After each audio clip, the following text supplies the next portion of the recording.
तो इंडिया गठबंधन का जो जिस सोच के साथ इसका निर्माण किया था वो आज भी कायम है। इंडिया गठबंधन पहले मजबूत था, आज भी मजबूत है। देखिए, दिल्ली में जो राजनीति हो रही है, मुझे बड़ा खेद है कि कई बार आम आदमी पार्टी को मौका दिया जनता ने, दिल्ली की जनता ने, और उसी जनता ने कई बार केंद्र सरकार ने भाजपा को मौका दिया।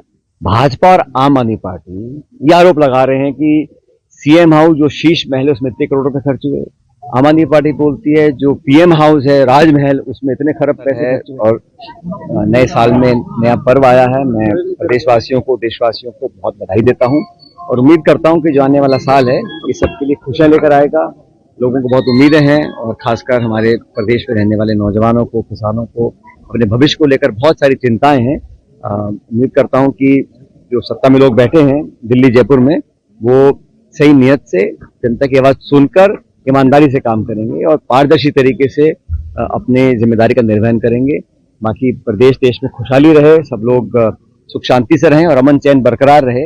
और तमाम ताकतें जो आपस में लोगों को लड़ाने का काम करती हैं, जो गलतफहमी फैलाकर शक पैदा करती हैं, जो मजहब और जुबान के नाम पर लोगों में टकराव पैदा करती हैं, उन लोगों को ईश्वर सद्बुद्धि दे। तो लोकसभा चुनाव के समय तमाम विपक्ष के दलों को हम लोगों ने इकट्ठा किया। उसमें कांग्रेस जो है मजबूत स्तंभ है उस इंडिया अलायंस का, और जो भाजपा की वैचारिक सोच का विरोध करते हैं उन सब लोगों को साथ लेने का बीड़ा राहुल गांधी जी ने, खड़गे साहब ने और तमाम नेताओं ने, हमारे जितने इंडिया अलायंस के पार्टनर हैं, उन्होंने बीड़ा उठाया था। और उसका परिणाम ये रहा कि जो लोग दावा करते थे 300 पार, 400 पार, 500 पार, उन लोगों को आके जनता ने 240 पर रोक दिया और एक मिलीजुली सरकार का गठन 2024 के चुनाव में हुआ। और खासकर राजस्थान में, उत्तर प्रदेश में, महाराष्ट्र में, हरियाणा में हमारा इंडिया अलायंस का बहुत अच्छा परफॉर्मेंस रहा। जम्मू कश्मीर में हमारा अच्छा परफॉर्मेंस रहा। तो इंडिया गठबंधन का जो जिस सोच के साथ इसका निर्माण किया था वो आज भी कायम है। इंडिया गठबंधन पहले मजबूत था, आज भी मजबूत है। कुछ राज्यों में कभी कभी लोकल परिस्थिति देखकर, कहीं उपचुनाव है, किसी प्रांत में कहीं विधानसभा के चुनाव है, तो वो अलग परिस्थिति बन जाती है। लेकिन इंडिया अलायंस का जो गठबंधन है उसमें हम सब लोग साथ हैं, हमेशा साथ हैं। सर, कई बार संजय रावत के भी बयान आ रहे हैं और जैसे उमर अब्दुल्ला के भी आए हैं। मैंने कहा ना, किसी नगर पालिका में कोई चुनाव है या कहीं उपचुनाव है या किसी प्रदेश में चुनाव है, वहां की अलग लोकल परिस्थितियां हैं। लेकिन राष्ट्रीय स्तर पर बीजेपी और एनडीए के विरोध में जो तमाम दल हैं वो पहले भी एक साथ थे और आज भी एक साथ। दिल्ली में किस तरह की संभावना देखते हैं चुनाव को लेकर? देखिए, दिल्ली में जो राजनीति हो रही है, मुझे बड़ा खेद है कि कई बार आम आदमी पार्टी को मौका दिया जनता ने, दिल्ली की जनता ने, और उसी जनता ने कई बार केंद्र सरकार ने भाजपा को मौका दिया।